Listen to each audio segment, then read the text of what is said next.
Hey, good morning. Jumping on a bit early so that everyone can find us today.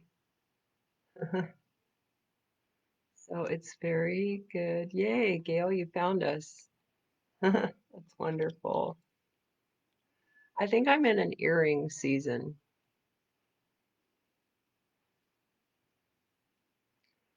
I I went to the farmer's market last Saturday, I told you all, and I got some earrings for my daughter that were butterflies because she's really loving butterflies now. And some earrings for my sister who loves cowboys. They were cowgirl hats. And I just got a load of sometimes people will give us clothes that are like teenagers size so that my kids can find something fun in there. Usually it's just Phoebe that finds stuff because she's likes clothes a little bit more than Penny. But there were earrings, so these are from Jackie. I don't know if she'll ever see this. I'm wearing them. They're long. I don't usually wear long stuff, but I thought I'd wear them. They're beads.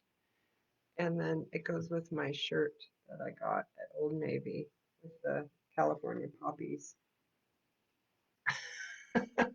It's my day off, and yesterday was such a high output day for me. I was exhausted at the end of the day. I was so done. I don't even know what done. I was dragging myself to bed. You never want to be that tired. But it's a new day. Love it. It's Friday. Yay. Um, so yes, so we are in Genesis today again. Surprise. And this is a really, really interesting story about these sheep and goats. And sometimes I just feel like portions of Genesis are shenanigans, or maybe it should be like a TV drama that's oh, thank you, a TV drama that's like live, because these people are so funny. But I guess if they wrote a book about our family, it would just be as funny or drama inducing. Every time I think, oh, these people, what are they thinking? I know that that's exactly what somebody would be saying about us. So okay, so anyway, good morning, and let's start here. We're on page 89, and we're going to be reading through the end of this chapter and then into the next chapter. It's about the same story and same stuff going on. Okay, so I think it's verse 25 that we're in now. Yeah, so everybody ready? Here we go. I don't know how many people or who's on here except for Gail. But hopefully you guys will chime in. You know, you're always welcome to say whatever you'd like. This is hopefully a discussion too. I want to acknowledge that you're here. All right, after Rachel gave birth to Joseph, Jacob said to Laban, "Release me to go back to my homeland." Okay, so this is 14 years, and he has two wives and he has children now. Hi, Michelle. So he's acquiring family and he wants to go home now. It's been a long time. Hasn't seen Isaac in a while. You know how hard I worked for you these many years to finish paying for my two wives. Give them to me along with my children and I'll be on my way. Laban countered. So that's a hint right there. Not just Laban said, but he countered. If you please, I've learned by divine inquiry that I have become prosperous because of you and the blessing of Yahweh that's on your life. Just name your price and I'll give it to you. When he says divine inquiry, he doesn't mean that he asked Yahweh. He means that he was using divination to find out things, which is what some people do. It's a form of witchcraft. It's astrology and omens and fortune tellers, that kind of thing. And God forbids it. And so he is saying, I've learned by divine inquiry that I've become prosperous because of you and the blessing of Yahweh that's on your life. Just name your price and I'll give it to you. Jacob replied, you know how hard I've worked for you and how your livestock has increased under my care. The little you had before I came has multiplied greatly, for Yahweh has blessed you wonderfully because I am here. This is a principle that, where you're you are in the presence of, or working for people that maybe don't know the Lord. And because you're there, the Lord is there, and that brings blessing to that business or that um, workplace. And so he acknowledges that because I'm here, you've been blessed wonderfully, Laban. But now he says, I need to provide for my own family. So I need to be kind of cut loose here to do my own um, family now. We need to become a family unit. So Laban asked, what should I give you? And Jacob replied, nothing. You don't need to give me a thing. If you'll do one thing for me, I'll continue to care for your flocks. Just let me pass through all of your flocks today and take them out, every speckled and spotted sheep or goat and every black lamb. That's all the payment I ask. And in the future, when you review my wages, the integrity of my dealings with you will be obvious. And I just love that. The integrity of my dealings with you will be obvious. He's walking in integrity, something that I'm so thrilled to see that somebody wants to walk in integrity, especially with their financial and business dealings. If you find any animal among mine that's not speckled, spotted, or black, then you will know that I stole it. So this is a great idea, actually. He wants to separate out a flock of lambs and goats that will be identified with the way they look, and they'll be separate from the way Laban's look, and then they'll know whose are whose and who belongs to who. And then he'll know, if there's any question, Laban would know if Jacob took more than his share. So, agreed, Laban said, we'll do what you've suggested, but that same day, Laban secretly removed all the male and female goats that were speckled or spotted, all that had white on them, and all of the black lambs, and left them under the care of his sons. So he took them all so that Jacob couldn't have them. He set a distance of a 3-day journey between himself and Jacob, while Jacob continued to tend the rest of Laban's flocks. Oh my goodness. So Laban is still, or Jacob is still working hard and being trustworthy and integral. And Laban goes and takes everything that would have been what Jacob got and hides them from him, puts them 3 days' journey away. Jacob, however, cut green branches of poplar, almond, and plane trees and peeled back parts of their bark to expose the white inner wood of the branches. Isn't that amazing? Then he set the partially peeled branches inside the water troughs where the goats would see them when they came to drink, for they made it when they came to the water troughs, and as they lowered their heads to drink the water, they would see the striped branches in front of their eyes. Miraculously, this is an act of God, they gave birth to, other than what they should have, they gave birth to streaked, speckled, and spotted young. God was going to give it to him despite Laban's shenanigans. But with the mating ewes, on the other hand, he made them face the streaked or completely black animals because he wanted to be able to take black lambs and in Laban's flock, and by doing this, he produced his own special flocks, which he didn't allow to mingle with Laban's. So this was taking time. He still hadn't left yet. There's, months involved here where these animals are being born and he's separating them out. By doing this, he produced his own special flocks, which he didn't allow to mingle with Laban's.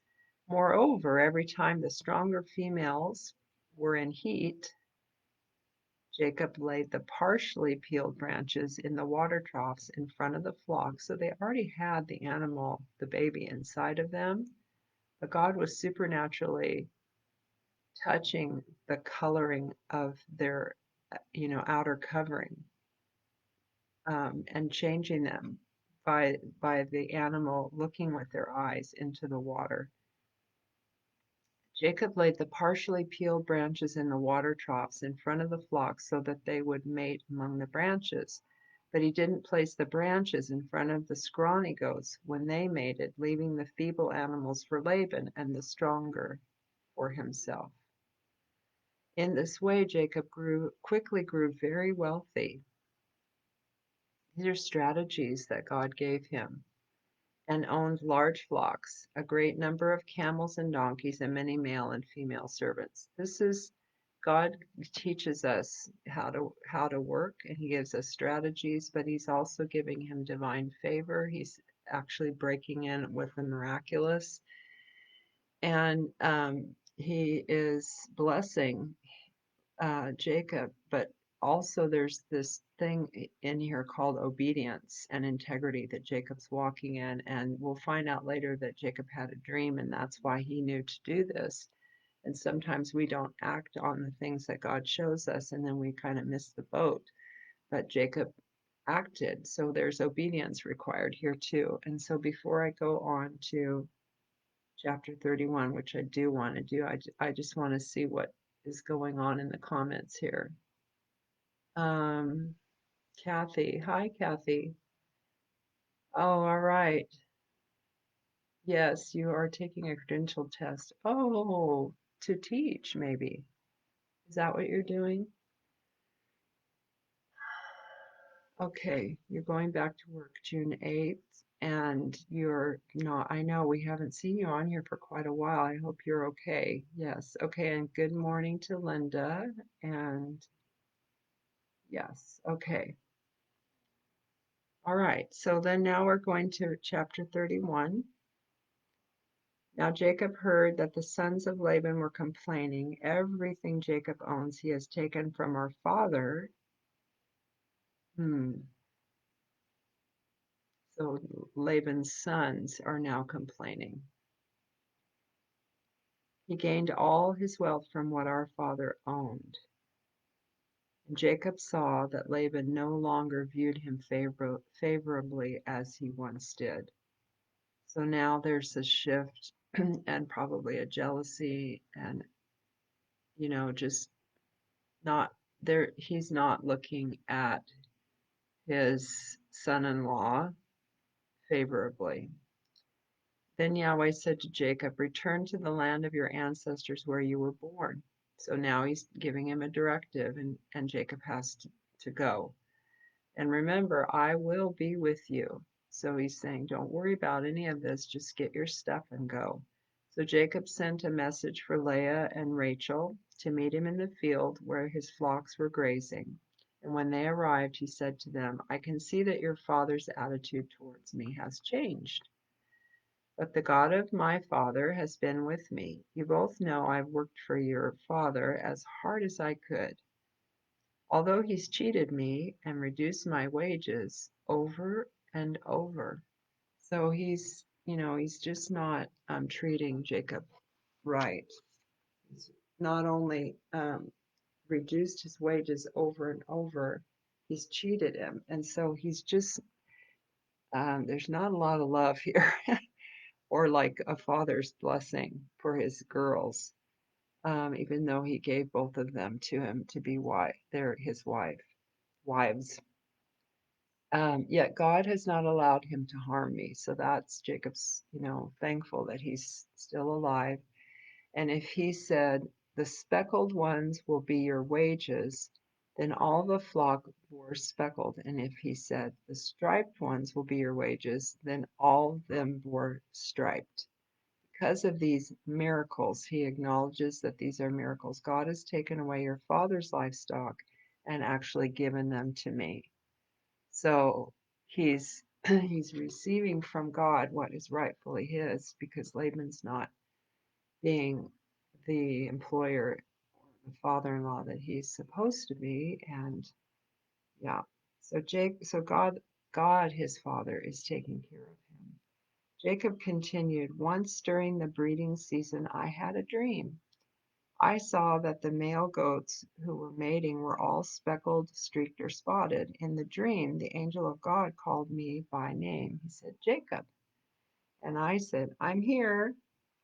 And he said, observe and note that all the male goats that are mating are speckled, streaked, or spotted, for I've seen all that Laban is doing to you.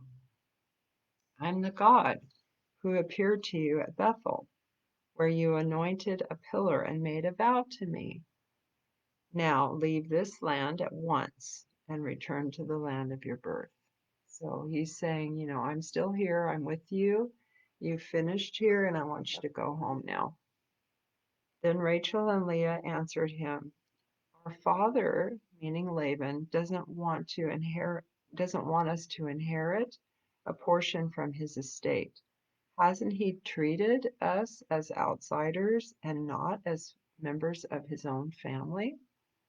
Not only did he sell us like property, but he has also spent our purchase price. Our father's wealth that God has given you was legally ours and our children to begin with. So go ahead and do whatever God has told you. Jacob immediately put his wives and children on camels and took with him all the livestock and everything he had amassed in Padan Aram. He set out to return to his father Isaac in the land of Canaan. One day, when Laban had gone to his fields to shear his sheep, Rachel stole her father's household idols. These were the hand carved, what does he say here in the note? Small carved figurines that were passed down from clan member to clan member. And they meant a few different things if they were in the household. The teraphim, this is the Hebrew word teraphim, um, and it's taken from the Aramaic root word meaning to inquire. So this is where Laban would go to these small carved idols to find out direction and leading instead of going to God. Apparently, Laban used these images for guidance by divination, and taking these gods from Laban's household, Rachel doing this, would be taking his ability to discover where they had went. Like he wouldn't know by his witchcraft means to, find out how to follow their path. Other scholars believe that the teraphim guaranteed the right of inheritance to whoever possessed them. The possession of these family idols or gods could verify a legal title to the family estate. So they also had like a tie-in to the family estate. And all of this is what ultimately we're going to see tomorrow when we read that Laban gets really angry with what has happened.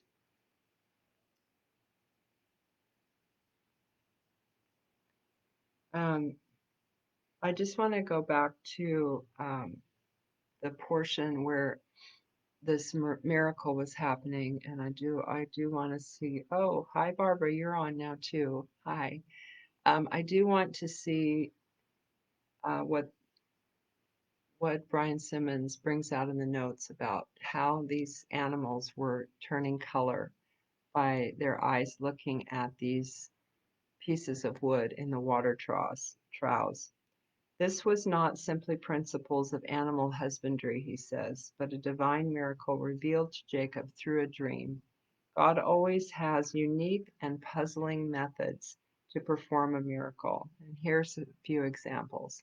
He may require someone to bathe 7 times in the Jordan River.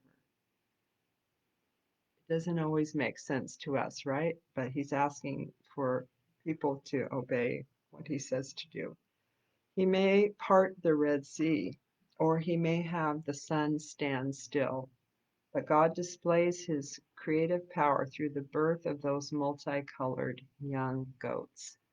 Perhaps the miracle teaches us that what we set our gaze on, we become. Have you ever heard that before? What you set your gaze on is what you will become, meaning you need to set your gaze on Jesus. That's what you want to become, like Jesus. Um, it can impregnate us with the object of our vision. So it's a beautiful description here of how we can be impregnated with the object of our vision. You can determine what you conceive by what you behold. You will determine what you conceive by what you behold. What you set your gaze upon is what you will give birth to. So we set our gaze upon the things that we have vision for and want to have be birthed in our life. And that can be taken so many different ways, literally and figuratively and spiritually. And whatever you want to ponder and think upon and fill your mind with is what will come out of you. And so that's why it's just so important for us to stay in the Word and to actually have alone time with Jesus and close our eyes and gaze upon any aspect of him that he brings up for you. Maybe you'll close your eyes and think about his mercy. Maybe you can get by I think about how we can get by a running stream or some running water or just the sounds of the birds outside and close your eyes and gaze upon, think about his majesty, think about his creative power, and let that become a part of shaping you rather than, thinking about the things. We all need that. We need the distraction of the things that want to pull us away from who we really are meant to be in Christ. And so, yeah, we just want to, Lord, we ask this for each of us on here that you would impregnate us with the object of our vision, that our vision would be you and the things of you and the vision that you have for our lives, that God, you would help us to set our gaze upon what it is that you want us to give birth to. That's what we see here in this miracle with these cattle or this livestock. All right, so Rachel and Leah are discovering that their dad is not treating them well. He doesn't want them to have part of the estate. So Rachel actually takes from him these idols. Um, Jacob immediately put his wives and children on camels and took with him all the livestock and everything he had amassed in Padan Aram. He set out to return to his father Isaac in the land of Canaan. And one day, when Laban had gone to his fields to shear his sheep, Rachel stole his father's household idols. So he was gone away from the household and she took them. Jacob had outwitted Laban the Aramean by secretly departing without telling him. He fled with all that he had, and after crossing the Euphrates, he headed for the hill country of Gilead, and it wasn't until 3 days later that Laban discovered that Jacob had left. So he didn't know until 3 days had gone by of the sheep shearing time. And it's also a time of festivities because when they sheared the sheep, that this was usually like a week-long endeavor, and it was done in the springtime, and there were celebrations and festivities during that time. So he was pretty distracted and didn't notice that they were gone for 3 days. And yeah, so that was probably smart. That was a good time for them to escape because now it was just a matter of escaping, not leaving peaceably. So we're going to stop there, and I just wanted to ask you if there was anything that you wanted to uh, talk about or bring up in from these scriptures. And if you have any kind of comment whatsoever, please feel free to type that in. And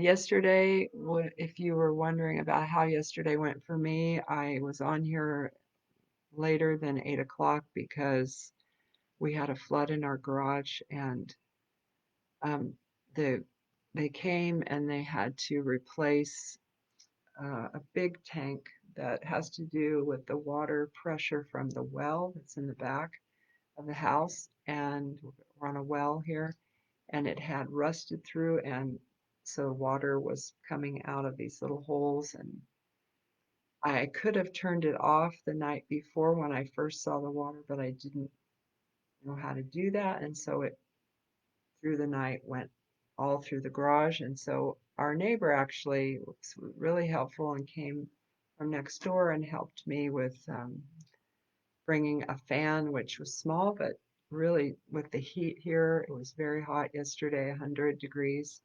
And with that, I was sweeping the water out, and then my daughter Penny helped me move collapsing boxes. That was why I was grieving yesterday, because I knew things had been possibly ruined. But anyway, it's all back in the garage. Things were drying out in the sun. Nothing is, everything's a mess in the garage. I wouldn't say it's back very well. It's just back with the garage door shut.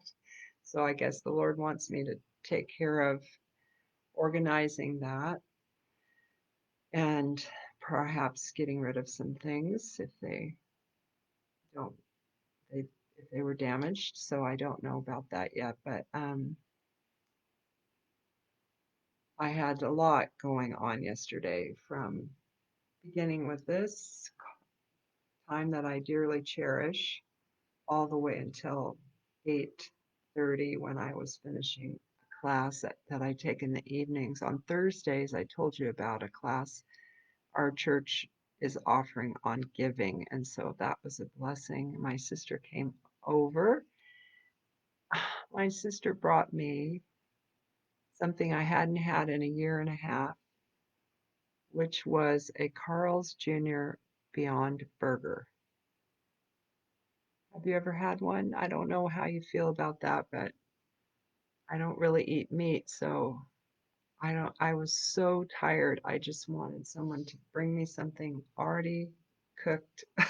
I just was so grateful. And I ate that at something like 7 o'clock. Um, so much more I could say, but let's see if anybody wants to say anything more. I hope you're all doing well. I hope your days are going well. Um, Anything else? Got to see a friend yesterday who's all the way from San Diego visiting. That was fun. Little interjection in my kind of chaotic day. About an hour and a half there of a visit, which I so appreciate. Um, yes, things are better. Yes, today. And thank you for being concerned. Thank you for your prayers. Thank you for your friendship. I do have a question that's completely off subject. Have you all been getting stimulus checks from the government? And did you get one check, or have you gotten a second check? And I'm going to have to look this up. I know. When will this family's deception end exactly?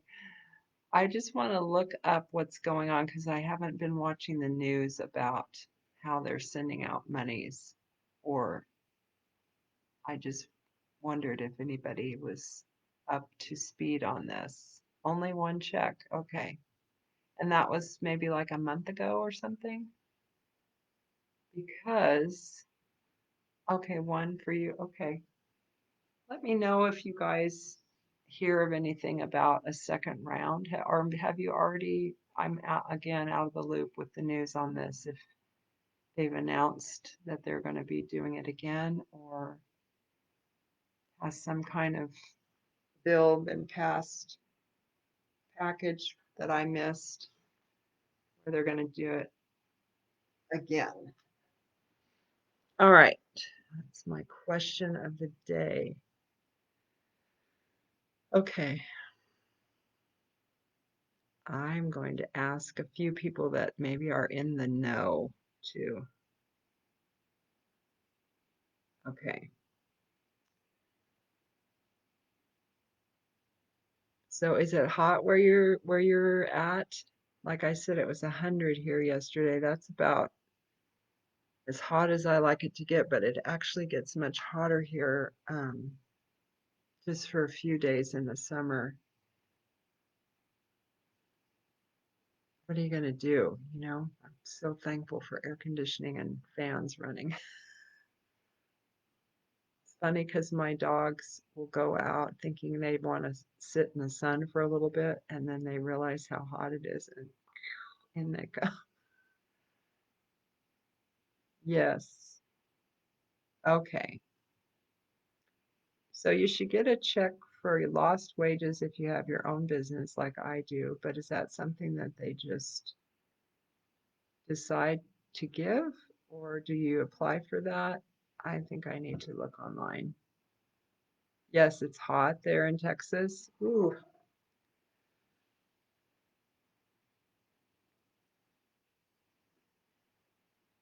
all right. Well, bless you guys. Have a great day. And I have a teeny, it's not so teeny anymore, cavity. So not today, but next Friday, I probably won't be on. Be one day that I have to miss because I'll be at the dentist. Um, Hot Wednesday. Fog yesterday. Oh, we've got fog. I love the coastal fog. Rain all day tomorrow here. That's right. Interesting, right during graduation. Okay. Well, bless you all. Have a wonderful day. See you.